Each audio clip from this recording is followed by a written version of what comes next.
सहनाववतु सहनौ भुनक्तु सह वीर्यं करवावहै तेजस्विनावधीतमस्तु मा विद्विषावहै।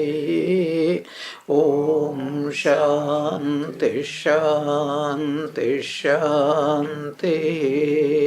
हरि ओम। Om. Om. May Brahman protect us both. May Brahman bestow upon us both the fruit of knowledge. May we both obtain the energy to acquire knowledge. May what we both study reveal the truth. May we cherish no ill feeling toward each other. Om. Peace, peace, peace be unto all. Om Jananim Sharadam Devim Ramakrishnan Jagadgurum Padapadme Tayo Sritva Pranamami Muhurmuhu. Om Sthapakaya Cha Dharmasya Sarvadharmaswarupine Avatara Varishtaya Ramakrishna te Namaha. So today our topic would be the first two chapters of the Great Master, about 16 pages. As I mentioned earlier, we are not going to read every paragraph. I am going to take, and I will tell you before taking, which we are going to study. What are the essential points? How we understand better in the light of Thakur's own life. Understanding Thakur's life in the light of Thakur's life. Understanding Thakur's life in the light of the scriptures. Swamiji, somewhere he said that we have to study the scriptures in the light of Sri Ramakrishna's life. Then only we get their spirit. And at the same time, we have to understand Sri Ramakrishna's life in the light of the scriptures and scriptures in the light of Sri Ramakrishna's life, because they are not different. So, what is a scripture? The experience of a sage is called scripture. And who is a sage? He who experiences what has been taught in the scriptures. Now, why this correlation is, for us to understand this correlation is very important, because the truth is only one. Since truth is one person, if he discovers the truth, thereafter any number of persons discover the truth, it will be the same. Then what is the use of a sage? So why so many sages? There are two reasons. One reason is all of us have to understand the truths. So simply because a sage or Sri Ramakrishna said something, so that is true. It is true for whom? For the yes. Simple example, God exists. Scriptures tell, Sri Ramakrishna said. But for each one of us, is it the truth? Or is it only faith? Faith. It is only faith. And does faith really help us? Sri Ramakrishna, he used to give common examples to illustrate these profound truths. Here is a sweet, and he didn't say about sweet. Here is liquor, wine. So here is wine, there is no wine. The man is telling, here is wine and I am drinking it. Will he get intoxicated? No. So if he wants to get intoxicated, actually he has to bring the wine and eat. Then what do the scriptures tell? What does a sage do with this example? The scripture is describes the wine without actually being there. No, that is true. But what the scriptures tell, not only they tell wine exists, but we also come to know through the scriptures wine exists. But that is the confirmation. Where is it available? And how is it available? And what happens if someone drinks it? So the scriptures tell only these 2 points, that where is it available and how is it available. Is showing the path. That is why the very word Shastra, that which points out. Guru, the very word Guru, what does it mean? Guru is what is called, he who shows us the directions. So that is the role of Guru. What does a sage do? The scripture can only describe. What does the sage do? He confirms and says, I have drunk the wine. And how do we know? When a person says, I have drunk the wine, how do we know? Look at his life. His behaviors. He is intoxicated. That's exactly how do we know Sri Ramakrishna had seen God? Because he behaves like God. It's a beautiful understanding. What is it? Brahmavit Brahmaiva bhavati. A knower of Brahman becomes Brahman. Therefore, what do we understand now? A knower of Brahman becomes Brahman. And how does a knower of Brahman, when he becomes Brahman, how does he behave? How does God behave? God behaves like God. So we don't know how that God behaves. But we know here is a person who says, I have seen God, means I have become God, and his behavior shows. And that is how the scripture cannot do that. Scripture, the Sri Ramakrishna's scriptures are like the envelope. Almanac. maps.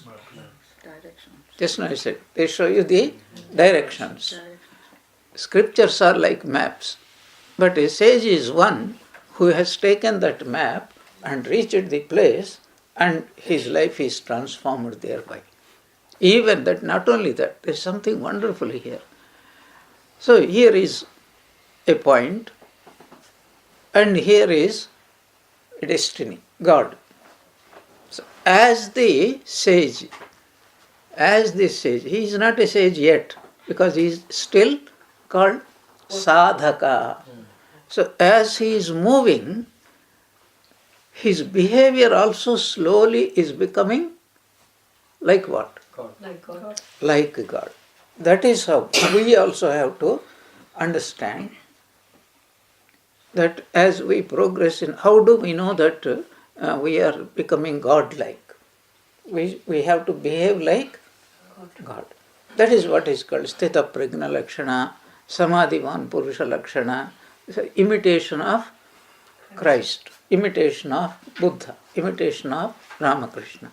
This is why the description given, how does a sage behave, how does a Jivan Mukta behave. Swami Nikhilananda, he translated a book called Atma Bodha, self-knowledge. And in that, he gives beautiful introduction, extraordinarily great introduction. And in the end of that introduction, so how does a liberated in life behave? How do you recognize a Jivan Mukta? He gave a graphic description, not his own. They are all culled from Vivek Chudamani, culled from Atma Bodha, culled from the scriptures. Beautiful description. So I am just giving reference in case you are interested. So what is so natural to a realized soul must be cultivated by us. That is called sadhana. Otherwise, what is sadhana? Yeah. Okay, so that is the first thing he said. Second thing, why they describe, even though somebody is telling the truth, we do not know that that is the truth. So we live by faith. But even by faith, our life becomes slowly changed, isn't it? You can see, as we are progressing, our faith also increases and our behavior also changes, and it must change.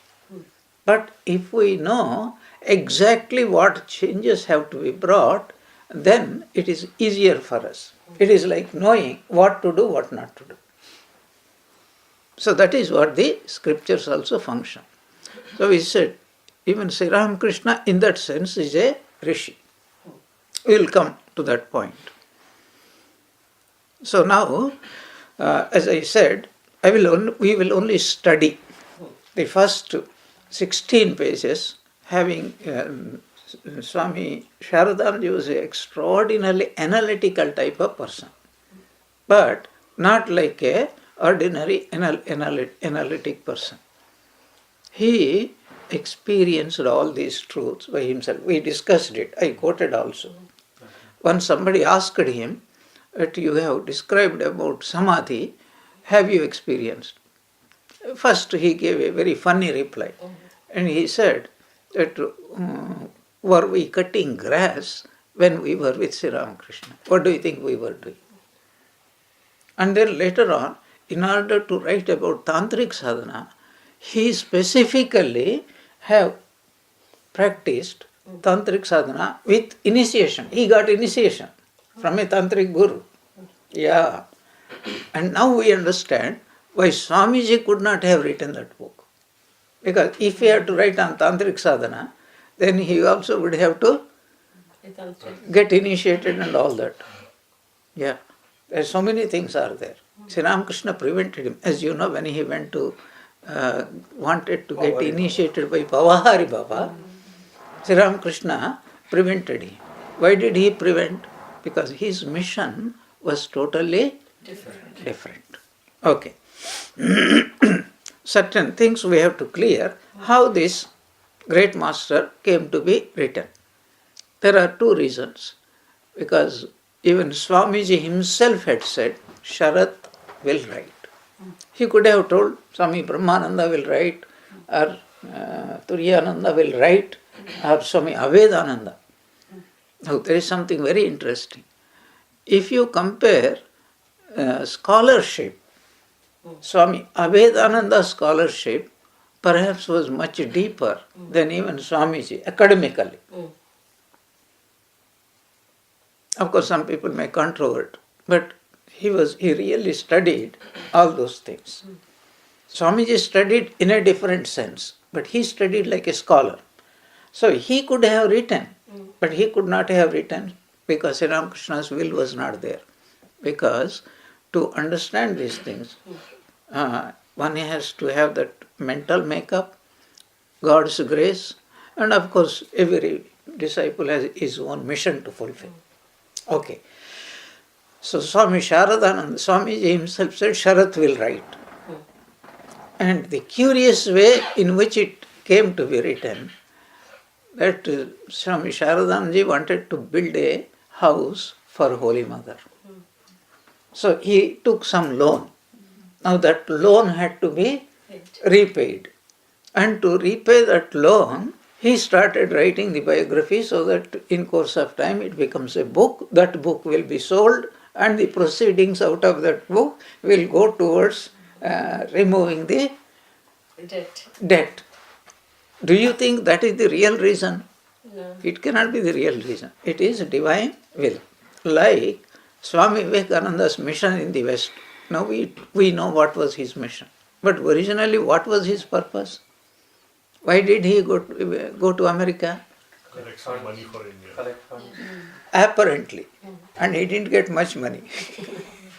But then he understood that this is my mission. I have a mission to the West as Buddha had a mission to the East. Swami Vivekananda had said. And that is the truth. Divine mission. Swami Sharadanandaji started writing this in 1909. 1909. And he passed away, I think in 1926. 28? 28. So, he has not completed. The biography of Sri Ramakrishna ends on 1st January 1886 with the Kalpataru. But Sri Ramakrishna lived until August 16th. And so he has not written. some notes were jotted down, but he never wrote. He was asked, why did you not write? And he said, first of all, Holy Mother was there. She passed away in 1920. He said, my power has been taken away. She was the power. Then 2 years later, Swami Brahmanandaji passed away.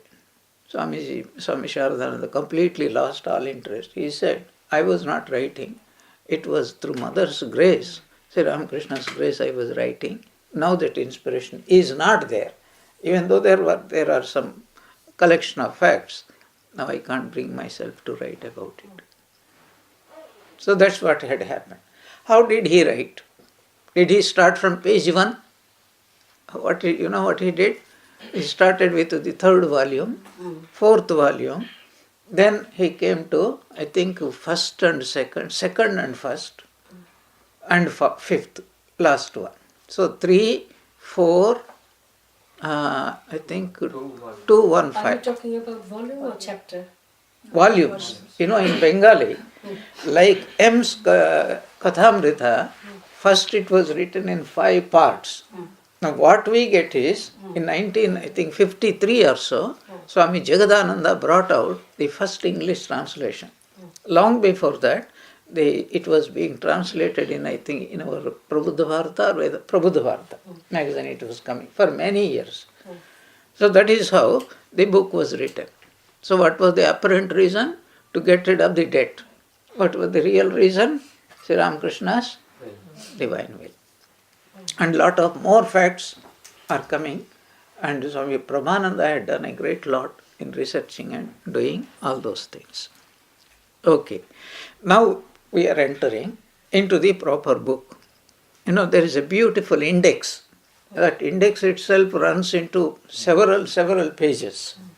So I have taken some important things. So before I go, I will give you a small introduction. Swami Vivekananda, he made a remarkable statement.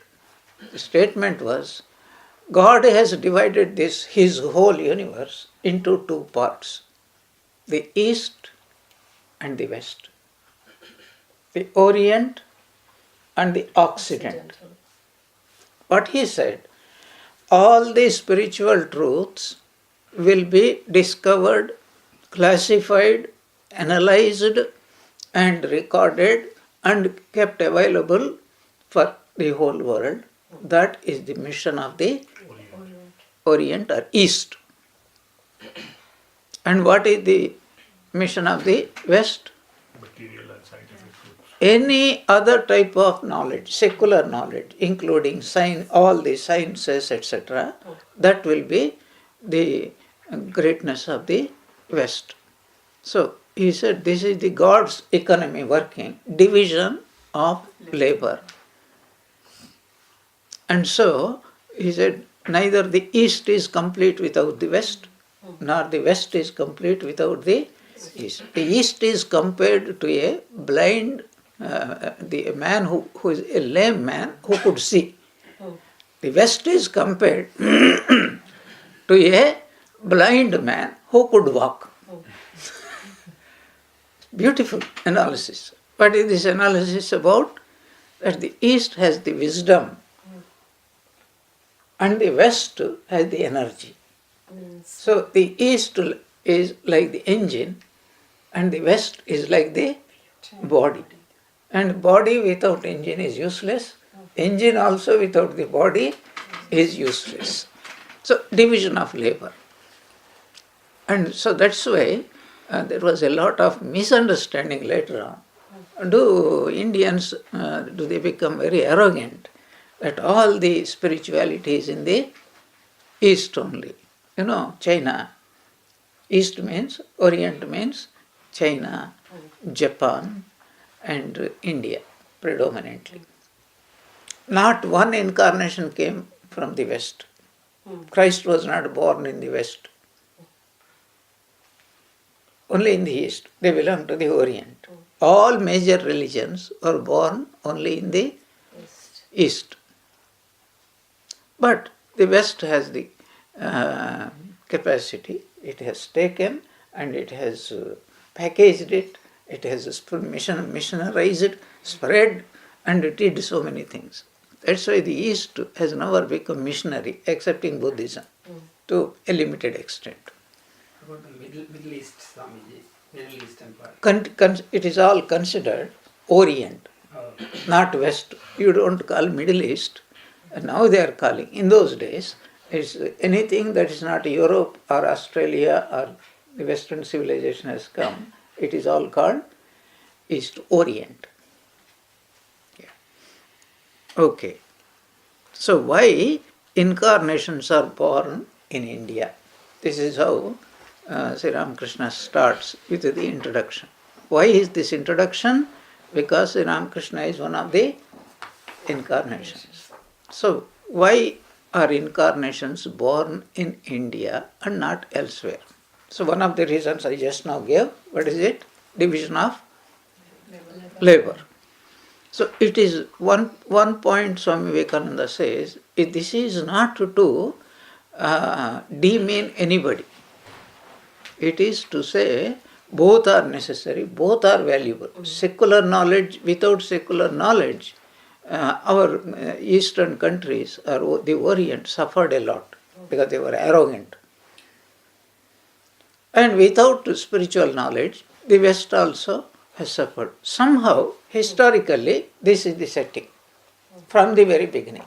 That's why in India, why great heroes are born only in the West. Why are great heroes, great scientists, they are all born, majority, only in the West. There is an important law. The law is, whether it is individual or nation, there is an important law. You know what is that important law? We get what we expect to get. So India always has expected people to become spiritual, to become monks, to become God realized, to become sages, and that is why in India they encourage anything. Whereas here, if somebody steps outside the limit set by the society, either they kill them, crucify them, burn them, or do whatever it is. Whereas in India, they always expect people. Before we go further, one important notion has to be, India is a very religious country. Doesn't mean spiritual. We have to be very careful about it. It is religious. The backbone of India is religion, Swamiji said. So there are so many people I heard and reading it. India is a country of spirituality.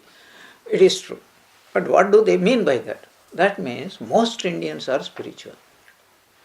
It's a totally false notion. There are many Indians who are spiritual. Even today, they renounce the world, they go here and they don't advertise, and they are sincerely struggling to reach. The idea is vibrating there. But that doesn't mean every Indian is a, just as every Western is not a scientist. Yeah. So with this, we can start. So why incarnations are born? Why? It is a country from the very beginning. Don't ask why, because that is far past in the, when we look at it, hundreds of thousands of sages or rishis were born. Who is a rishi? It is very important to understand who is a rishi. Before that, it is important to understand what is the relationship between religion and spirituality.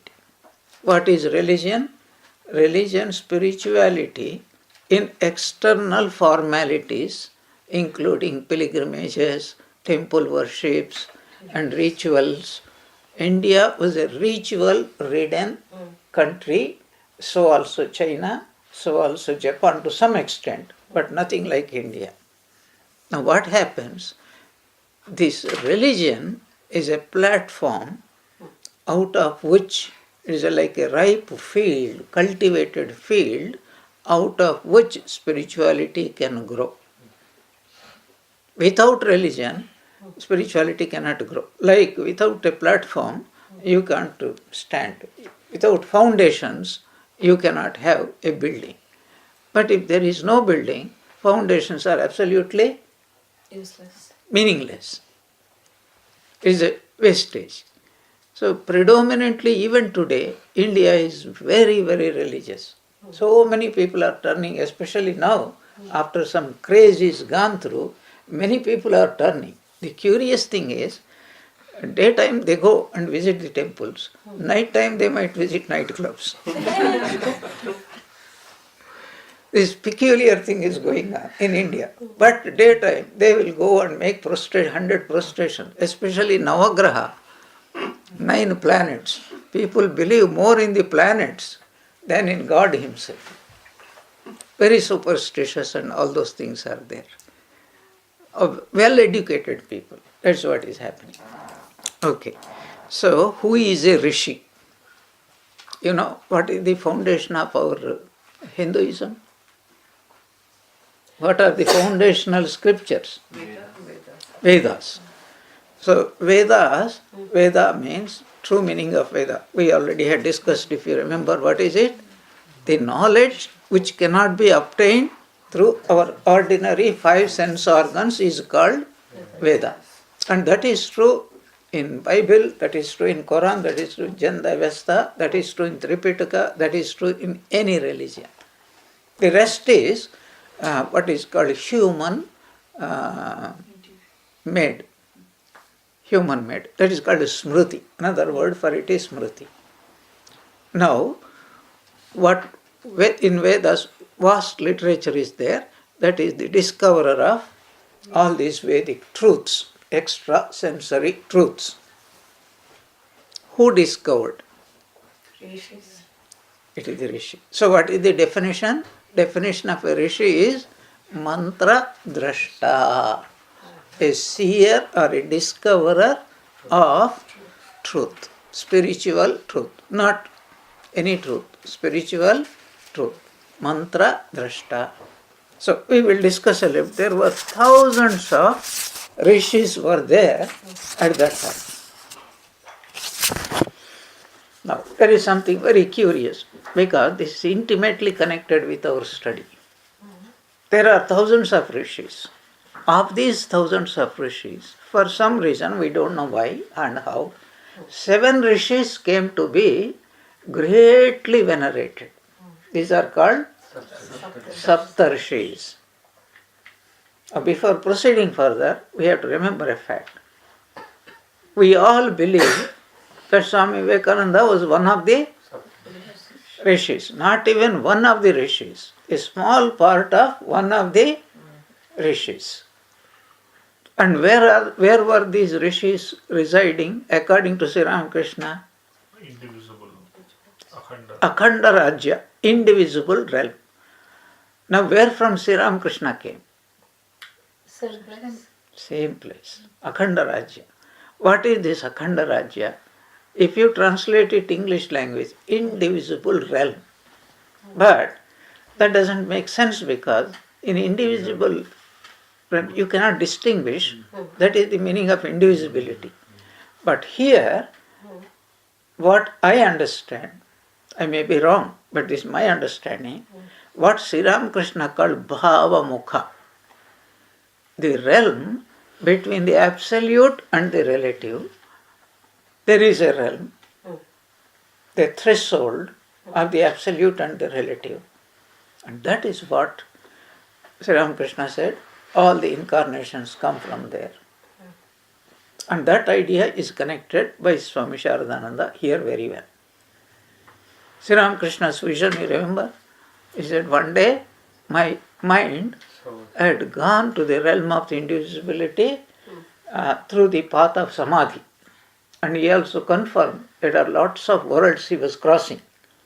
And he said, in each world, beings higher than human beings, they were capable of acting and interacting in that realm. But as we cannot see at midday sun, they can't see towards the higher realm than their realm.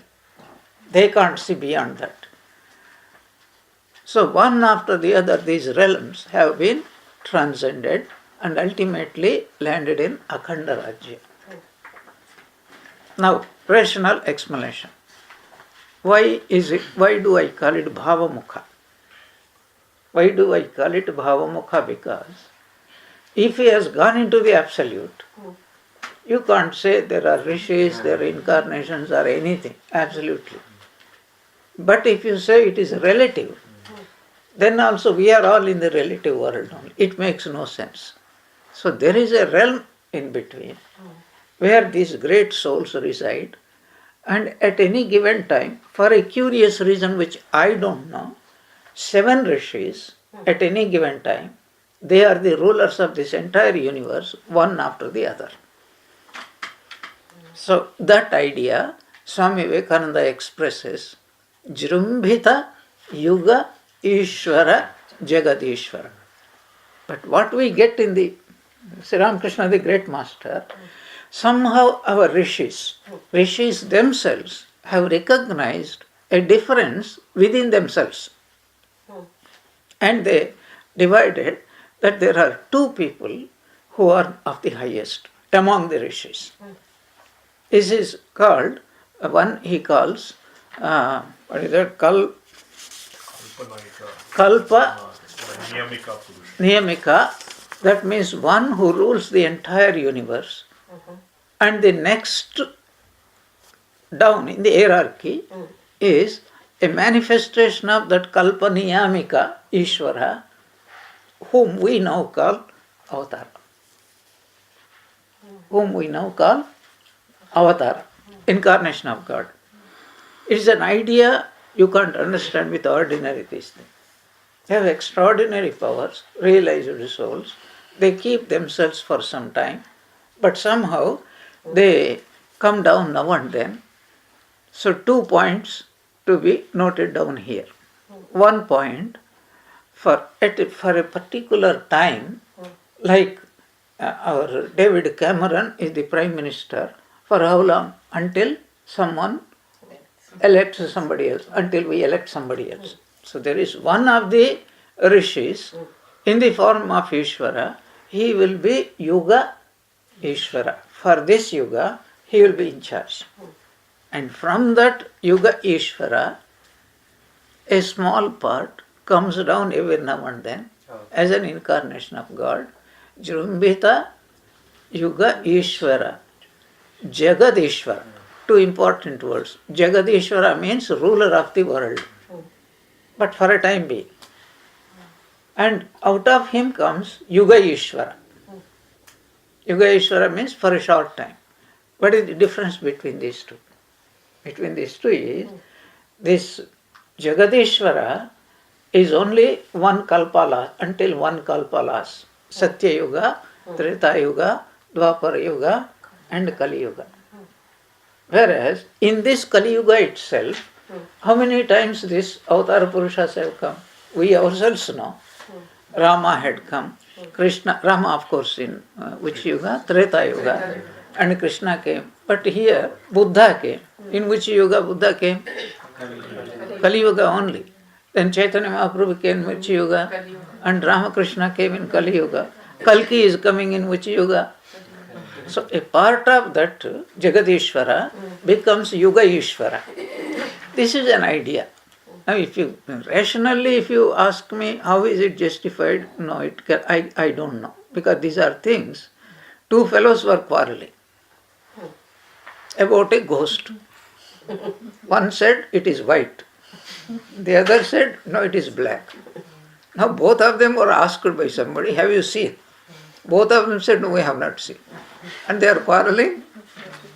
The ghost is white color or black color. So if you ask me, what is your idea? It is only what these great souls present, I tell. And Sri Ramakrishna's gospel he gives, there is an area in this world, a part of the world, where the ice never melts. And that is that Akhanda Rajya, from where different forms of gods and goddesses emerge. That is what we have to understand. So, okay, 7 rishis. Who are the 7 rishis? This is only just information. You don't need to note down. Agastya, Atri, Bharadwaja, Gautama, Jamadagni, Vasishta and Vishwamitra. This is one version. This is the popular version. But there are other versions. Added Bhrigu, Kashyapa, Gung, Paulastya, Pulalaha and Kratu. These are also considered to be added. So sometimes when you look at the sky at night, there is 7 stars. I don't know what is it called, Jack? Great Bear. The Great Bear. Great Bear. And at the end of it is a small starlet. So that is called Arundhati. But anyway, it's a wonderful idea. So one of the rishis is the ruler of this particular age. Who is that rishi? We don't know. These are guesswork. But we think it is Vishwamitra Rishi. Yeah, Vishwamitra Rishi. Why? Because Swami Vivekananda and Vishwamitra, there are some similarities. The first similarity is both of them are extremely short-tempered. Extremely. The second similarity is, the word Vishwamitra is an Asha Prayoga. If you understand grammatically, it is a terrible name. Vishwa Amitra. That means he is enemy of the world. But it is Vishwamitra. It is Akara, short Akara became Dirgha. Vishwamitra. He is the he is the friend of the whole world. Because in his life, he helped so many people out of compassion, whom others have refused. And Swamiji's mind also is like that. Third similarity was, both are Rajarshis. Vishwamitra first, he was a Raja. And Swami Vivekananda was also Kshatriya, Raja, Kaya. Fourth similarity is Vishwamitra was deeply merged in meditation. Swamiji, according to Sri Ramakrishna, was a Dhyana Siddha. So similarities are there. This is our guess. We don't ultimately Akhanda Rajya, which is your A, B, C, D, E, F, G, H, that is only guesswork we are doing it. So these are the 7. I will read out now who are the Saptarshis, are the rulers of the cosmos. And every particular age, one rishi becomes in charge. And there is no election. It is by God's will. They are also called, in other words, Manus. Manu. That's why we are all called Manavas. Manu's descendants are called Manavas. I will read a few thoughts of Swami Vivekananda on the rishis and the sages. The truth came to the rishis of India.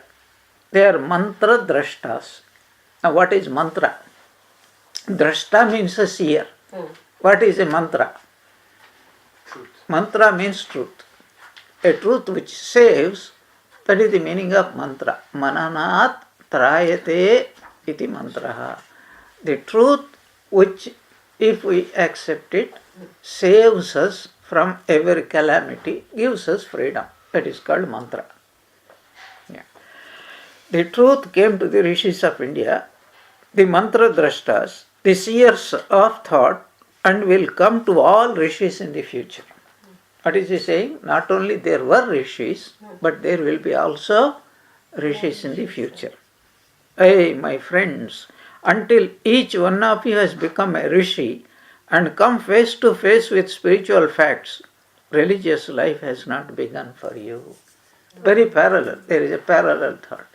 Once Swami Brahmananji was asked, when does spiritual life start? What did he say? Spiritual life starts after Nirvikalpa Samadhi. That means, where are we now? Yeah. So, all of us have to become a rishi. In what sense does it mean? If each soul is potentially divine, and if we are all really potential divinities, then what would be our destiny? Realize the divinity. There is no choice, but we have to become rishis. Here is a curious thought also. If I ask any one of you, are you a rishi? What would be your answer? No. Potential. Potential. What it means is, I am going to become a rishi after 100 births. Not now. Don't expect the behavior of a rishi from me. That's what it means. The truth to speak, the moment we take initiation, the moment we start, we are rishis. Maybe in a small way, we are all rishis. This is one sense. There is another sense which we will have to accept. That sense is, you may be reading Great Master, you may be reading Upanishads. When will you, even intellectually, understand it correctly? Only when you become a rishi. In the sense, who is a rishi? A discoverer of truth. So like, I will give an example. 2 plus 2 is how much? 4. Even a child can tell, even a computer can tell. But when did we discover? It's a very important question. When did you discover 2 plus 2 is 4? When you were small? No. That was information. Somebody told you. 2 into 2 is 4, like that. But when did the real understanding dawn? When you found two objects. When you together. understood, actually 2 plus 2 is 4. Do you get what I am talking about? Only when, not information. When you really understood 2 plus 2 is 4, then you have become a rishi with regard to that fact. Same way, when do we really understand what is Ramakrishna was talking and what the Upanishads are talking, and it is the same, what Gita is talking, it is the same. When do we understand really? When we experience it. Until we become rishis, those truths we have to rediscover. In that sense, every Vedic truth has to be rediscovered by each one of us. See, simple example, Swami Vivekananda was praying to Sri Ramakrishna, please grant me Nirvikalpa Samadhi.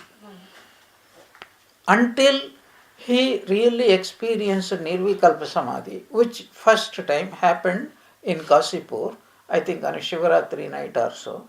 Until that time, did Swami Vivekananda know the truth of Nirvikalpa Samadhi? He knew, but he didn't realize it. Intellectually he knew, He didn't know. but factually he did not know. The moment by Sri Ramakrishna's grace he understood, he experienced, he knows. Now I know. There is a beautiful parallel to this thought. In the Chicago Parliament of Religions, Swami Vivekananda sang out this Rigvedic truth, which comes in Mahanarayana Upanishad. Shunmantu Vishve Amrutasya Putraha. Listen ye, children of immortal bliss. There is a sentence there. Vedahametam Purusham Mahantam Aditya Varnam Tamasah Parastar. I know that effulgent being who is beyond all darkness, Aditya Varnam, of the nature of light, Tamasah Parastar, beyond all ignorance. That is one statement. The following statement is even more. Tameva viditva atimrutyumeti nanyah pantha vidyate ayanaya. Only by knowing that Purusha, one goes out of all misery, out of death. Until that time, we have to be reborn again and again and again. So what was Swamiji telling? Swamiji was telling, I can tell you the truth. But each one of you know will know the truth only when you have become a sage.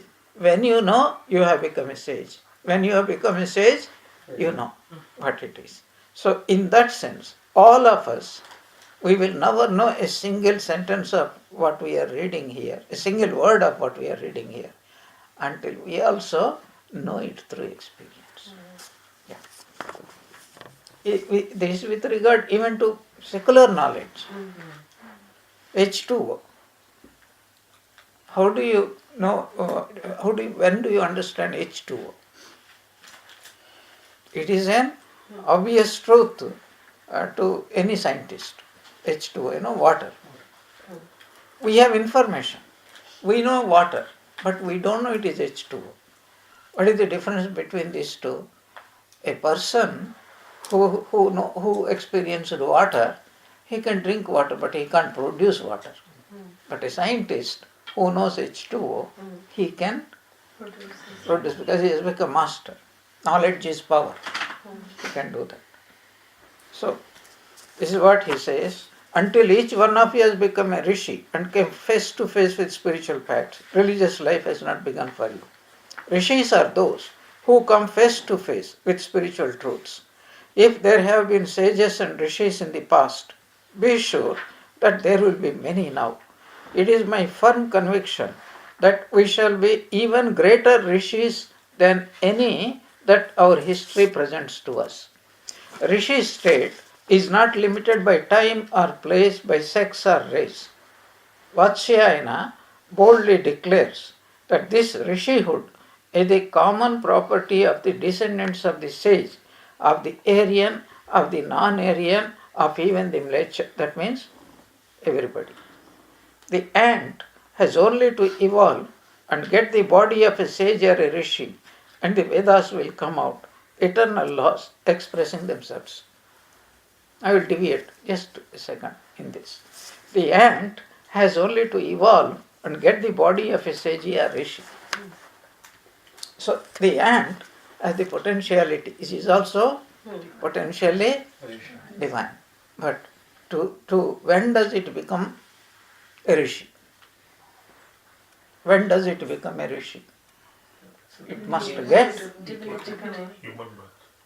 Here I am reading again. The ant has only to evolve and get the body of a sage or rishi. So in that sense, the ant might become a human being. Does it mean that every human being is a rishi or a sage? You may give names. Yeah, there are names, rishi. There Arya. There is also a rishi's name. But one has to get that body. What is that body? What is that body? Human body. No, this is what is different. We are all having human body. Every spiritual person has a very special type of body, predominantly made up out of sattva. That's why Sri Ramakrishna, in his great master, he describes some of the characteristics of worldly person. And he says, when I look at a person, I know who is a Paramahamsa or not. He says clearly. Very interesting part is there. What is it called? Physiognomy. Physiognomy. Men and women's bodies and all that. So every great soul must have an appropriate body. What is the point here? The point is, body is an instrument. And this body is made out of what? Fire. No. Made by whom? By thoughts. Our physical body is an expression of our thoughts.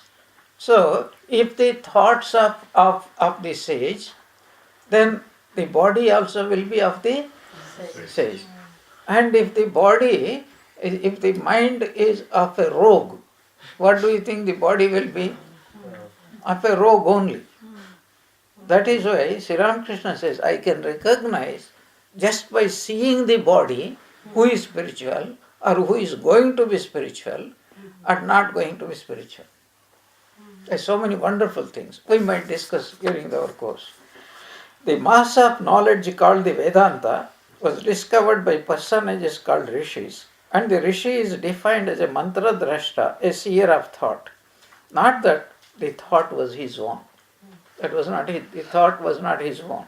It existed in the universe eternally. This sage was the discoverer only. The rishis were spiritual discoverers. Truth, spirit, the discoverers of spiritual truths. This is a small portion I selected from the statements of Swami Vivekananda. There are huge number of statements, more or less, meaning the same, scattered at different times. So, now coming back to our study of Sri Ramakrishna's life. The very first thing is, from the very beginning, India was full of rishis. So, there are three types of, who is a rishi? Who is a rishi? A discoverer of truth. And what type of truth? Spiritual. No. According to popular Indian thought, discoverer of any truth is a rishi. For example, mathematical rishi, Aryabhatta, or astronomy. Somebody was there, astronomy. Or medicine, Charaka and Sushruta. And so many rishis are there. But only one common factor. Any Tom, Dick and Harry cannot discover this truth. They can discover through hard labor, without character. But these people discovered through what means? Intuition. Intuition. That's why even they had knowledge of the stars more or less accurately. They didn't have these instruments. How did they discover? Intuition. Intuition. And even today, many of these discoveries were only done intuitionally and not ordinary ways. But one thing common to all the rishis, they were all dharmic people. What is dharmic people means what? They are all righteous people. They did not lead loose type of life. Very strict type of life only they have led. That's very important point for us. And there are three types of rishis. Three types. They were married, mostly they were single, or some of them were also monks. How many? Three types. Single, married, or monks. And majority of them were married people. Even though they were married people, they led very strict lives.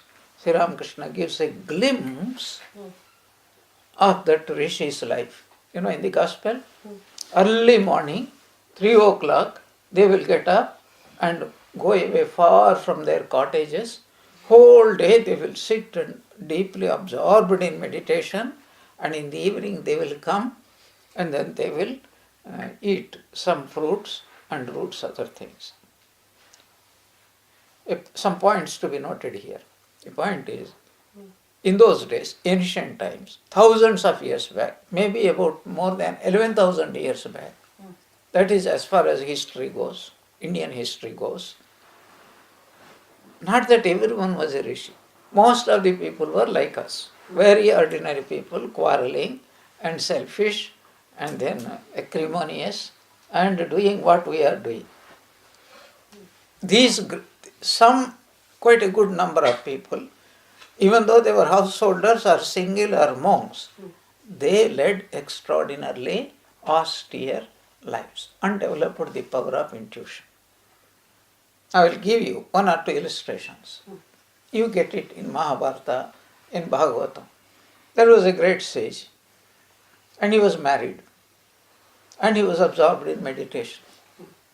And one day his wife came to him. He said, Bhagavan, we are married for a long time. I am longing for a child. Will you please give me a child? Then he says, yes, I will give you a child. And then there are certain methods, I'm not talking about artificial way of giving a child. It is a very natural process, but there is a particular time and they have to do particular type of ritual, and after that, the husband and wife, they meet. Very common examples are there. Means how much self-control they had over themselves, both husband and wife, leading that kind of righteous life. They were called rishis. Another example I will give. So one wife, she was overcome with desire and the rishi was deeply absorbed. So she approached him at dusk. And then he understood, he asked, why did you come?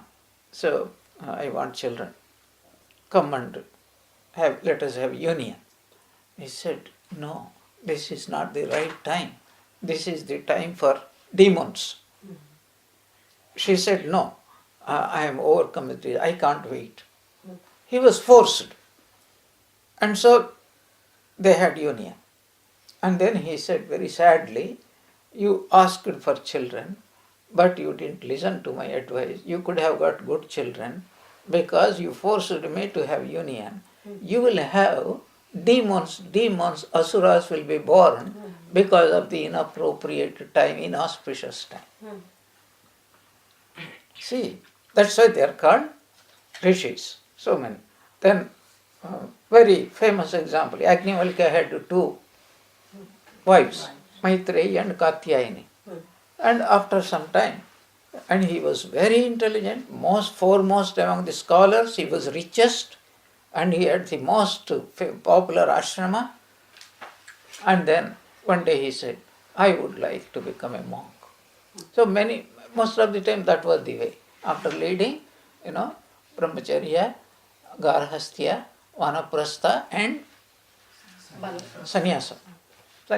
That was the way he wanted to keep the shastric regulations. So 3 types I said. Some of them had chosen not to marry, and some of them had chosen to marry, and some of them straight away, among those who were not married, some remained just single, not become a monk. And now that ideal came after Sri Ramakrishna today.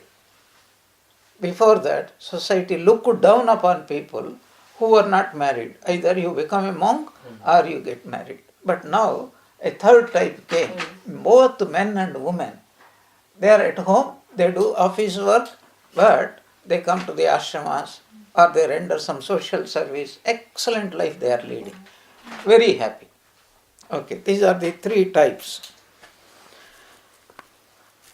All of them leading a dharmic life.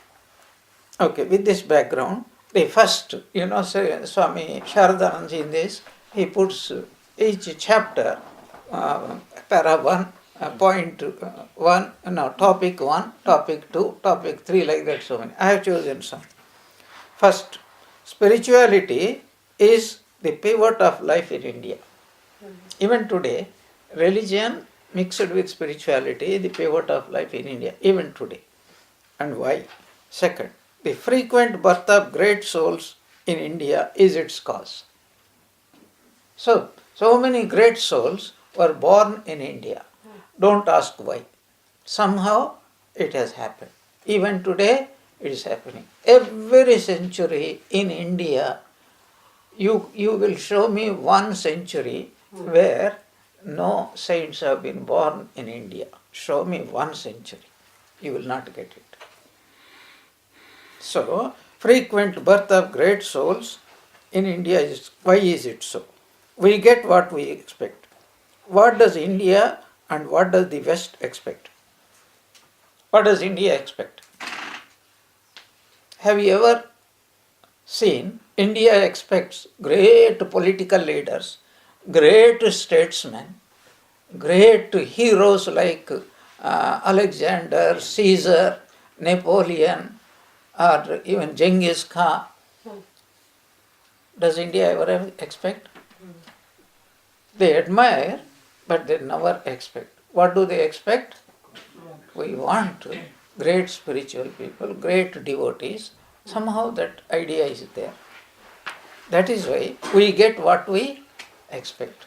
This is a psychological truth. What is the psychological truth? It's wonderful to even to discuss this point. What is the psychological truth? We become what we expect. Because when you really expect something, where will your thoughts be? On that subject. I want to be like this. I want to be a rich man. Then what will be your thoughts? I want to be rich. I want to be rich. A strong desire will come. And then you say, how can I become rich? So, like that, they thought also, how can our country as a nation, how can we expect saints? So what happens? Psychologically it is primed, as we say, to produce. And what happens? We get what we expect. What does the West expect? Has it ever said anywhere in history, we expect great spiritual people to be born? No, they will not say. What is, we want great heroes. That is why in every century in the West, you will get some great man or the other. Okay, second point. How do we know that this is our pet notion or is it a fact? That we get what we expect, and India expects spiritual people and the West expects great people in other fields. How do we know? Because it happened. Two facts. Two facts, not only it happened, but it will also happen. So why it happened? Because they expect. So the second point that we have to understand here is that you see the whole cultural or physical life is geared towards this expectation. What is the lifestyle of an average Indian? Eat the minimum. Exceptions always will be there. I am talking about in generality. See, if you can prolong one dress for 6 years, why buy second pair? Let it go on. That's why even Indian people's mosquito also becomes very holy. Understand? There may be holes. There they don't want to give up. The lifestyle. Swami Vivekananda pointed out. Don't apply it to every individual. Apply it in general. India's aim is on how little a man can live. And in the West, the ideal is on how much can a man live. Did Swami Vivekananda make such a statement? Yes. If you have read, you will confirm it. I am not going to give you quotations and all those things. That is for your homework. And why did he make? Is it because he was extolling it? Hyperbole? Oriental hyperbole? No, it's a fact of life. He studied history. Even today it is true in the future also. But Maharaj, with the globalization that the world is going through, where India is becoming more and more materialistic. What you're describing, I think maybe in villages in India, but I think there are many big cities now where people are wanting more. Yeah. Wanting They are more. copying the Western way of life, and there are people in the West now who are seeking a spiritual life. Yes. So a kind of mix has also happened. Yes. But that is our explanation is, first of all, India was deprived of so much of this material happiness for a long time. Now it is just 100% it is going out. The second important part is, how many people in India, after a little bit of experience, are slowly turning towards spiritual life. You go to our temples and you will see it. And the reverse also is true. How many people in the West now are turning towards spirituality, New Age spirituality? Here also people are turning. And that's why Swami Vivekananda came, that you are deprived of this part. The other part may be okay. Without this part, the other part will be only zeros. He clearly mentioned it. So in India, it is one without zeros. Here, all zeros without the one. So there must be a balance. And that is what is called samanvaya. It is called harmony. That's what Swami Vivekananda, Sri Ramakrishna came. Ramakrishna describes Sri Ramakrishna as master of both harmony and synthesis. Why two words? Harmony means bringing about a right understanding, right balance between two opposed ideas. What is synthesis then? Synthesis is how one can live a practical life combining both of them. Is called synthesis, not synthetic life. Be careful. Synthesis, life of synthesis, beautiful harmony and synthesis. This is what Swami Vivekananda preached was nothing but what Sri Ramakrishna had taught him. He only elaborated it. As somebody said, so Sri Ramakrishna was the aphorism and Swami Vivekananda was the bhashya, commentary upon it. He did not say anything. In fact, do you know what he said? If anything good has come out of my mouth, it belongs to Sri Ramakrishna. And if anything contrary to that came, and it came from me, it is my fault, not Sri Ramakrishna. You should not judge Sri Ramakrishna from what these thoughts. Not only that, I read last time, when he criticized, Swamiji wept. And then he said, I am not fit to preach because my master never criticized anybody. And in his name, I criticized you people. Yeah, and he did not allow what he spoke to be published. He banned. It is not fit to be published. Okay, coming back to our point now, each one of us have to become a rishi. Another point is, spirituality is the pivot of life in India and it will be the pivot of life in future. This is what Swami Vivekananda said. And he also issued a dire warning. The day spirituality disappears from India, the world will come to an end. India will come to an end and the world also will come to an end. And what is he telling? Without spirituality, nobody, east or west, can really live a successful life. Temporarily, yes, but not for a long time. And it is being proved to the hilt now by statistics. What is the statistics? That 1 in 3 is mentally sick. Governmental statistics. Yeah. Okay. So, what is the cause of this spirituality? The frequent birth of great souls in India is its cause. So, East stands for spiritual life, while the West stands for all the progress in secular knowledge. This is the economy of God. The religion of India is founded on direct realization of God. This is a very speciality of Vedanta. You know what is the speciality? Direct realization of God, not faith. Faith is for beginners. But experience, realization, that is why Swami Vivekananda's very definition of a religion. Religion is the realization of God. And not only that, he gave 3-4 beautiful definitions. Another, religion is the eternal relationship between the eternal soul and the eternal God. And religion is the manifestation of divinity in man. Whereas education is the manifestation of perfection in man. What is the difference between these two? So education brings out all your what is called mental potentialities. Perfection. Already perfection is there. Knowledge is there. Whereas the field of religion is to bring out the spiritual potentiality.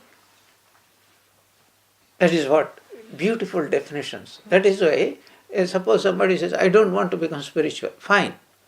You don't need spirituality. When you want, it will come.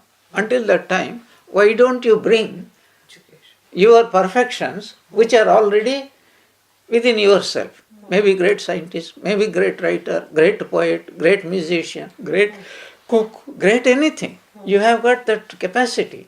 Why don't you bring it out? What is the difference between these two? The difference is, if a person succeeds in bringing, manifesting his potentialities more or less fully in any other field, after some time, that very faculty turns on towards spirituality. That's why Swami Yatishwaran Maharaj used to say that scientists are nearer to God than most of the so-called spiritual aspirants. Scientists, why are they near? 3 reasons he gives. Every scientist, to be a good scientist, must fulfill 3 conditions, or must possess 3 qualifications. We know what are they? First is a definitive goal, not a vague goal. One day we will say that I want God. The next day I will reverse the position. I want. I'm not joking. What it means is, we are like a madcap. I want a car, I want a house, I want to go and die in here and there. These are that is no. Goal means I want God. That's it. Period. I want only God, nothing else. Goal. Second, discipline.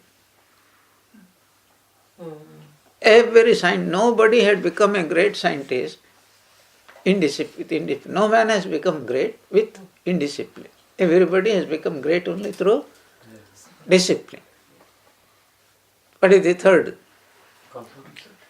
Commitment. Concentration.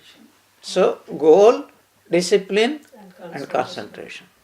That is the key to success in any field of life. And a scientist, every great scientist, have these 3 things put together. And therefore, all that they need to do now, Direct. and in fact it will come. Because a scientist by definition is a seeker of truth.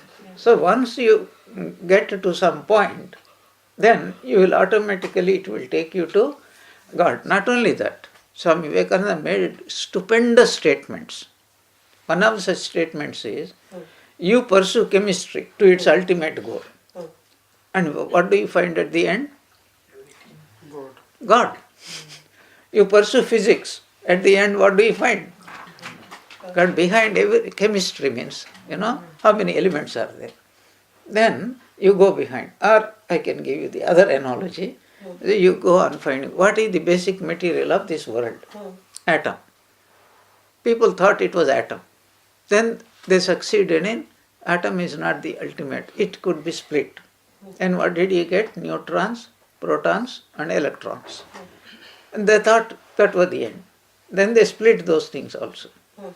So many went on splitting and splitting and splitting until they came what they call energy. Who knows what they are going to split? That's why after going on splitting and splitting, what did they become? Split personality. So ultimately, whatever go on like that, don't stop, and ultimately you come where you cannot go any further. What is that point called? God. Truth. We call it truth. Brahman. Nothing else. So that is absolutely truth. So it is wonderful even to contemplate on this. In India, we expect more of the spiritual goals, whereas in the West, it is more of the... They are also in search of knowledge. Indians are also in search of knowledge. We are not talking every Tom, Dick, Harry in the West is a scientist and every Tom, Dick, Harry in the East is a spiritual person, in general trend. So that is why the spirituality is the pivot of life. So the religion of India is founded on direct realization of God. Because Indians don't believe, if you have not seen God, then you are not spiritual.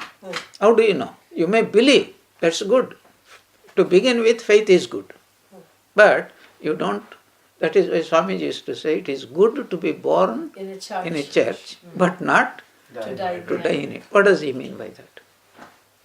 That means you have to progress, you don't stagnate. Yes. Don't stagnate. What is church? What does church represent? Church, temple, mosque, what does it represent?